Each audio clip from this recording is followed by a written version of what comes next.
Everyone, दोस्तों आज हम शुरू करने वाले हैं, हम सिलेंडर के बारे में पढ़ेंगे। लेकिन इससे पहले हमारे तमाम वीडियो हैं और आप हमारे चैनल पे हमारे जाके देखिएगा, हम प्लेलिस्ट में देखिएगा, सारा आपको मेंस्ट्रुएशन के जितने भी शुरुआत हमने किए हैं, जहाँ से किया है 2D है 3D है, तो मैंने 2D पूरा पढ़ा दिया, तो मैं इस 3D पढ़ा रहा हूँ। तो आप फर्स्ट टाइम अगर हमारे साथ जुड़ रहे हैं तो पहले वीडियो से आप ज़रूर देखिएगा। बस मुझे सिर्फ इतनी बातें बतानी थी। और आइए आज हम लोग बेलन के बारे में पहले समझेंगे। ये कैसे फॉर्म होता है, कैसे बनता है, इसमें क्या फार्मूले यूज होते हैं, क्या क्या प्रॉब्लम इसमें आपको होती है। अगर आप फर्स्ट टाइम आप पढ़े तो होते हैं, लेकिन चीज़ों को उतने ध्यान से नहीं पढ़े होते हैं, आप भूल भी जाते हैं। तो एग्जाम में पूछता कुछ और है, फार्मूला किसी और का लग जाता है। तो थोड़ा सा हम चीज़ें आपको सिखाने की कोशिश कर रहे हैं। देखिएगा क्या आज का जो हमारा टॉपिक है वो क्या है भैया, बेलन हमें पढ़ना है, बेलन के बारे में। और इससे जो फार्मूले होते हैं मैं आपको एकदम याद करवा दूंगा, कोई दिक्कत की बात नहीं है। सिलेंडर की बात हो रही है और सिलेंडर तो फिलहाल हर कोई आदमी देख रहा है, आजकल कोई प्रॉब्लम ही नहीं है। स्वच्छ भारत अभियान के तहत जो घरों में सिलेंडर आप समझ रहे हैं मोदी जी की कृपा से, बाकी समझ रहे हैं। आइए देखते हैं। देखिए पहले हम इसका एक फिगर बनाएं, तब उसके बाद मैं आपको समझाता हूँ। देखिए यहाँ पे अगर हम एक बेलन की बात करें, एक बेलन को बनाएं तो कुछ इस तरीके का बनता है, आपने देखा ही है। 3 डायमेंशनल फिगर है, ऊपर सर्किल होता है और नीचे भी सर्किल होता है, मतलब सर्कुलर होता है। अब आप कहेंगे कि सर जो घर में सिलेंडर आता है वो ऊपर कुछ टेढ़ा मेढ़ा, अरे यार ऊपर जो पकड़ने वाला हटा दीजिए, नीचे और नीचे वाला थोड़ा सा हटा दीजिए तो लगभग सिलेंडर हो गया। तो समझ रहे हैं, एकदम एग्जैक्ट सिलेंडर नहीं होता, थोड़ा टेढ़ा मेढ़ा होता है। फिलहाल हमारा भी बहुत अच्छा नहीं बना, फिर भी ठीक ही है। तो ये रहा सिलेंडर हमारा। एक चीज देखिए, सिलेंडर में ऊपर और नीचे दोनों सर्कुलर है, वृत्ताकार है। अगर वृत्ताकार है तो इसका मतलब इसकी रेडियस तो होगी भाई, जरूर होगी ना, ये रेडियस होगी। और अगर यहां से हम ऐसे मिला देते हैं तो एक चीज तो आपको समझ में आना चाहिए, जो सिलेंडर बना हुआ है ना, ये किसी रेक्टेंगल से फॉर्म हुआ है, किसी आयत से फॉर्म हुआ है। ये अगर हम इसको मान लें कि ये आयत है, ये क्या है, ये आयत है, समझिएगा। आयत में आपको मालूम है रेक्टेंगल में लेंथ होता है, ब्रेथ होता है। तो इसके लेंथ के चारों तरफ अगर घुमा दिया गया, जैसे समझिएगा हम कहें कि हमारे पास ये एक, हमारे पास क्या है, ये बुक है। कैसा फॉर्म है ये आप देख रहे हैं, ये हमारा पूरा कैसा है, रेक्टेंगुलर है, मतलब ये आयताकार है। आयताकार है ना, अगर हम इसको फिक्स कर दें लेंथ को और ऐसे इसके चारों तरफ घुमा दें तो भैया घूम करके क्या बन जाएगा बताइए, ये क्या बनेगा, ये सिलेंडर बन जाएगा। बात समझ रहे हैं, तो बन करके कुछ ये ऐसे तैयार हो जाएगा। ये हमारा क्या हो गया, सिलेंडर हो गया। आप बातें समझ रहे हैं, सिलेंडर हो गया। अब अगर ये सिलेंडर फॉर्म हो गया है तो आप देख रहे हैं, ये समझिएगा, इधर भी सर्कुलर है, इधर भी सर्कुलर है, मतलब वृत्ताकार है, इधर भी वृत्ताकार है। ध्यान से समझिए, बहुत इंपॉर्टेंट बात बता रहा हूं। इधर भी वृत्ताकार और इधर भी वृत्ताकार, और ये कर्व फॉर्म में, वक्र फॉर्म में, जिसको कर्व कहते हैं, मतलब इसमें सीधी रेखा नहीं ड्रा की जा सकती, ये कर्व फॉर्म में हो गया। तो हमारा सिलेंडर कुछ ऐसे ही बन के तैयार हो जाएगा। अब बात आती है, देखिए जब सिलेंडर की बात आती है तो भाई इसकी हाइट होगी कि नहीं होगी। तो अगर हाइट की बात करें तो देखिए ये यहां से यहां तक इसकी हाइट हो गई, मतलब कि जो रेक्टेंगल का जो आयत की लंबाई थी वही इसकी हाइट हो गई। कोई दिक्कत की बात नहीं है। सर्कुलर है, वृत्ताकार है, तो रेडियस होगा। तो हम मान ले रहे हैं रेडियस इसका r है और इसकी हाइट क्या है, h है। दो चीजें हमने मान लिया कि इसकी हाइट h है और रेडियस कितना भैया, ये h हाइट है, सॉरी इसको आप कैपिटल या स्मॉल ही रहने दीजिए, h हो गया, ये रेडियस हो गया। ये आपका रेडियस है, जिसको हम त्रिज्या कहते हैं, इसकी त्रिज्या ये है। तो क्या क्या फार्मूला इसमें याद रखना है, सबसे पहली बात देखिए, सबसे पहले इसमें याद रखना है कि इसका आयतन क्या होता है, जिसको हम लोग वॉल्यूम कहते हैं। तो वॉल्यूम इसका क्या होता है, पाई आर स्क्वायर एच। बात ध्यान से समझिएगा, किसकी बात हो रही है, पाई आर स्क्वायर एच की बात हो रही है। इतनी कोई प्रॉब्लम नहीं है। क्या है, ये वॉल्यूम है। अभी हम आपको बताते हैं ये कैसे, बहुत बेसिक चीजें आपको बता रहे हैं इसमें।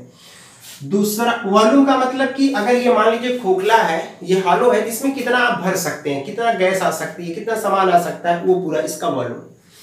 फिर दूसरा जो हमें फार्मूला याद करना है, देखिए वो क्या याद करना है, इसका 2-3 चीजें हैं आपका।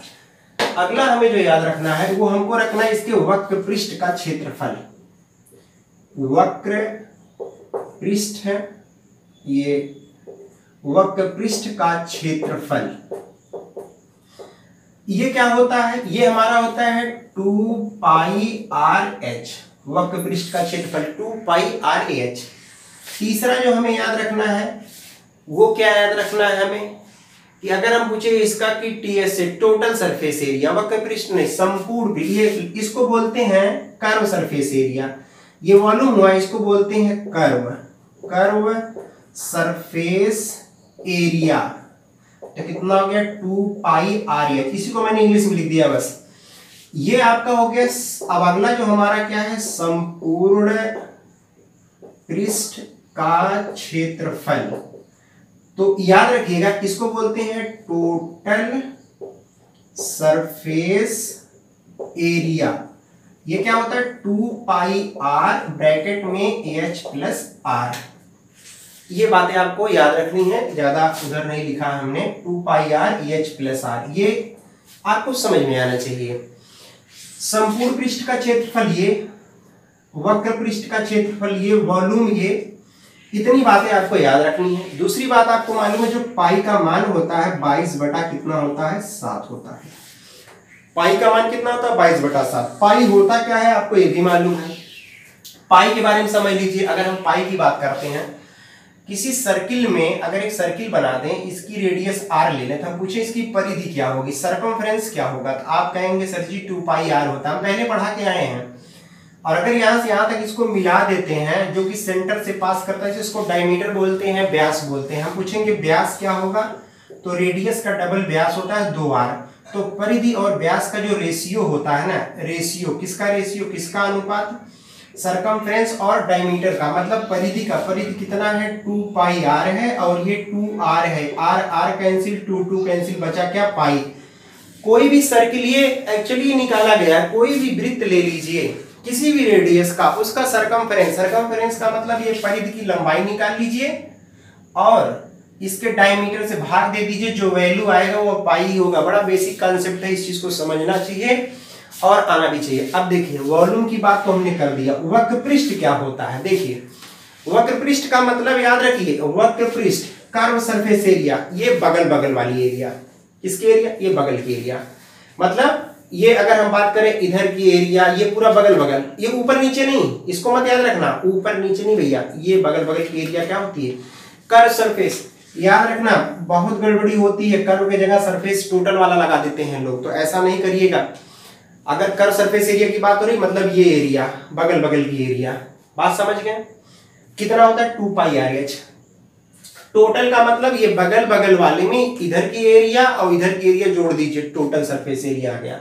और वही आया भी है, कैसे देखिए, कर्व सरफेस एरिया कितना है, बगल बगल की एरिया कितनी है, तो है 2, कितना है देखिएगा 2 पाई आर एच है, और प्लस इधर का एरिया क्या होगा जल्दी बताइए, सर्किल है ना, क्या बन रहा है, वृत्त बन रहा है, ये सर्किल बन रहा है ना आर, इसकी एरिया क्या होती है पाई आर स्क्वायर। तो पाई आर स्क्वायर इधर, पाई आर स्क्वायर इधर, दोनों मिलकर कितना हो गया 2 पाई आर स्क्वायर।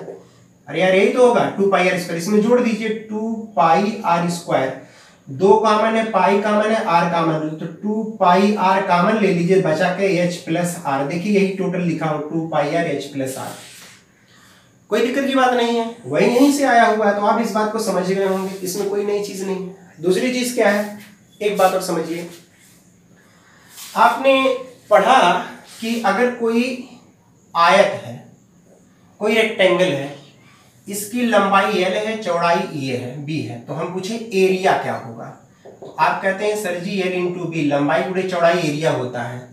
और जब इसी में हाइट से मल्टीप्लाई कर देते हैं तब कहते हैं सर जी वॉल्यूम हो गया है अब ये, क्योंकि एरिया में याद रखिए क्षेत्रफल में अगर ऊंचाई से गुणा किया जाता है तभी आपका क्या आता है, वॉल्यूम आता है।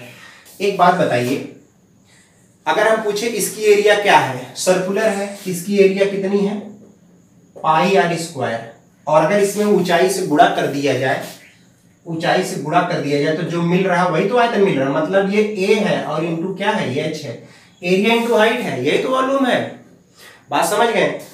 तो इतनी चीजें थी जो आपको सिलेंडर से रिलेटेड ये आपको समझनी थी और आपको ये आनी थी। मैंने बताया एकदम कंप्लीटली, इसमें कोई कंफ्यूजन नहीं होना चाहिए भैया। देखिए पूरा का पूरा इसमें मैंने बता दिया क्या क्या यूज होगा, उस बात को आप समझ गए होंगे। तो अगर आप पूरे कॉन्सेप्ट को समझते हैं तभी आप आगे जाकर के कुछ सॉल्व कर पाते हैं। आइए इस पे एक सवाल देखते हैं और आप बड़ी आसानी से उसको सॉल्व कर लेंगे। अभी ये है सिलेंडर में, एक ही सिलेंडर में एक ही कॉन्सेप्ट नहीं है, ये है फिर हॉलो सिलेंडर है, जिसको खोखला बेलन कहते हैं। फिर सिलेंडर किस तरीके से फॉर्म होकर के बनता है, कभी रेक्टेंगुलर शीट को, किसी आयताकार शीट को फोल्ड करके, कभी उसको क्या करते हैं कि लेंथ के अराउंड फोल्ड करते हैं, कभी ब्रेथ के अराउंड फोल्ड करते हैं। तब कई कॉन्सेप्ट है, वो सारे कॉन्सेप्ट मैं बताऊंगा, लेकिन पहले आइए इस पे एक सवाल देखते हैं। जो मैंने पूरा फार्मूला बताया इस पे कुछ सवाल लगाते हैं। चलिए चलते हैं। देखिए सवाल क्या दिया है, कह रहा है किसी बेलन की त्रिज्या 3.5 सेंटीमीटर और ऊंचाई 20 सेंटीमीटर है, तो कह रहा है तब उसका आयतन, वक्र पृष्ठ और संपूर्ण पृष्ठ का क्षेत्रफल बताइए। मतलब सीधे सवाल में दिया है कि if the radius of the cylinder is 3.5 centimetre and height is 20 centimetre, then find the value of the volume, surface area, ये curve surface area and total surface area of the cylinder. ये सवाल में कह रहा है। कितनी simple सी बात है। देखिए सिलेंडर है, पहली बात जो चीजें दिया हुआ उसको आप आराम से बना दीजिए। ये सिलेंडर है आपका, बहुत छोटा सा मैंने बना दिया। इसकी हाइट दी हुई है 20 सेंटीमीटर, कितना दिया भैया 20 सेंटीमीटर, और आर दिया है कितना 3.5 सेंटीमीटर। सीधे सीधी बात है, वॉल्यूम क्या होगा पाई आर स्क्वायर एच। अभी बता के आए हैं पाई का मान 22/7, आई स्क्वायर का मतलब 3.5 गुणे 3.5, ऊंचाई का मतलब यहाँ कितना रख देंगे 20। ये देख रहे हैं 0.5 बार में कैंसिल हो जाएगा, 7 25 35, ये 5 दूना 10, 5 दूना 10 1 11, ये 11 आ जाएगा। 0.5 का जब 22 में गुणा करेंगे और ये देख रहे हैं करेंगे मल्टीप्लाई तो कितना आ जाएगा भैया यहाँ पे 70, क्योंकि आप मल्टीप्लाई करके देखें यहाँ पे 35 में जब 20 से मल्टीप्लाई करेंगे तो आ जाएगा कितना 35 दूना 70, एक जीरो बढ़ जाएगा तो 70 आ जाएगा। कितना आएगा ये 70 आ जाएगा। अगर नहीं मल्टीप्लाई कर रहे हैं तो ऐसे कर सकते हैं 3.5 गुणे 20 कर दीजिए 0 0 2 5 10 2 3 6 1 7 0 0 0 7, यहाँ पे लग जाएगा 70, तो 70 आ गया। कितना आ गया 770 सेंटीमीटर क्यूब। ये क्या पता चल गया, इसका वॉल्यूम पता चल गया। तो गुणा थोड़ा सा इस तरीके से कर लीजिएगा। अब बात आती है किसकी, पृष्ठीय क्षेत्रफल, मतलब वक्र पृष्ठ का क्षेत्रफल।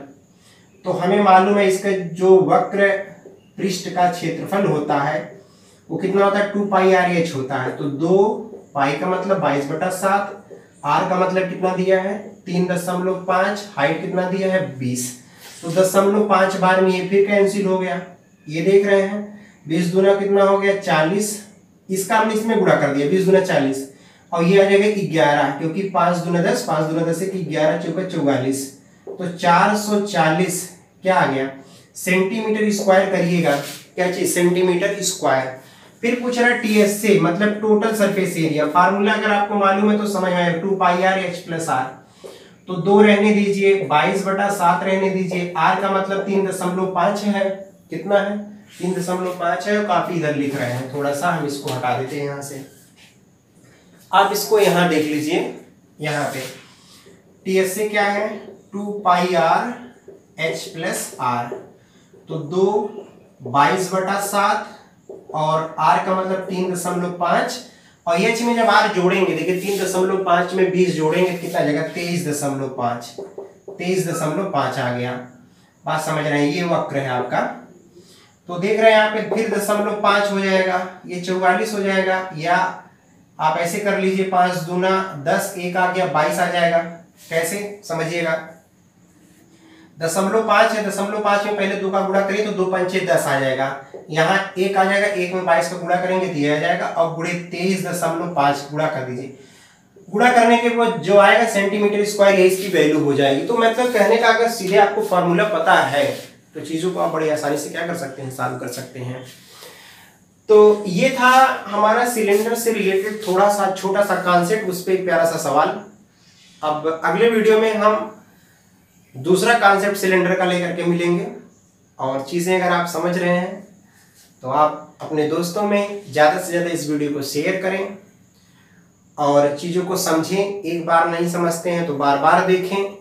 कुछ टॉपिक को हमने छोड़ा है, जैसे मेरा अभी से पहले हमारा क्या चल रहा था कि मैं ज्योमेट्री पढ़ा रहा था, तो ज्योमेट्री पे मैंने लाइन्स एंड एंगल को पूरा पढ़ा करके ब्रेक किया है, और फिर अभी उसके आगे मुझे फिर आगे ट्रायंगल स्टार्ट करना है, लेकिन मैं उसको वहाँ ब्रेक कर दिया था क्योंकि मैं चीज़ों को साथ लेकर के चल रहा हूँ। एक ही चीज़ों को मैं एक साथ नहीं लेकर चल रहा हूँ। अगर मैं एक हफ्ते इसको रिकॉर्ड करता हूँ तो अगले हफ्ते उसको रिकॉर्ड करता हूँ, तो ऐसे चलता रहेगा। मिला जुला के आप सारी चीज़ें को पढ़ते रहिए।